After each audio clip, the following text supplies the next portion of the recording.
In this video, I'm going to show you how to reinvest dividends on Charles Schwab. So this is actually quite simple. First, we're gonna just look at all the dividends we've got. So you wanna go to Research up top, just hover over it, and then under Research Tools, click Stocks. In here, you then wanna click on Find Stocks where it says Stock Screener. And then in the left menu, you wanna click on Dividends, so this tab gets extended.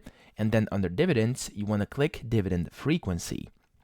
Once you've done this, you'll be able to select the dividend frequency, so either monthly, quarterly, semi-annual, or annual, and then click View Matches, okay?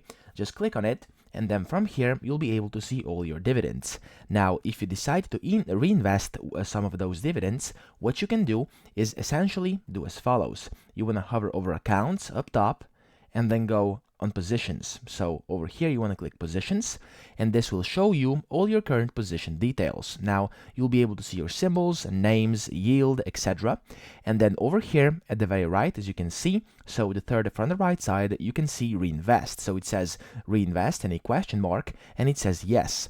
What you want to do is click on that yes. So either if it says yes or no, doesn't matter, just click on it.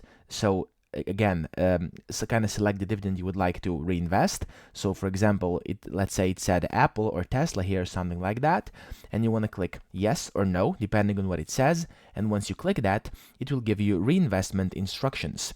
Now, as you can see, it says your current dividend instructions are below, and then you can select yes or no. So if you want to reinvest, click yes. If you want to not reinvest, click no. So for example, you want to click yes and then press update, and just like this, you'll be able to see that this reinvest column over here has just updated, and you are now successfully reinvesting that dividend. So that's pretty much it. I hope this video helped you out, and if it did, please subscribe to the channel and help me out as well.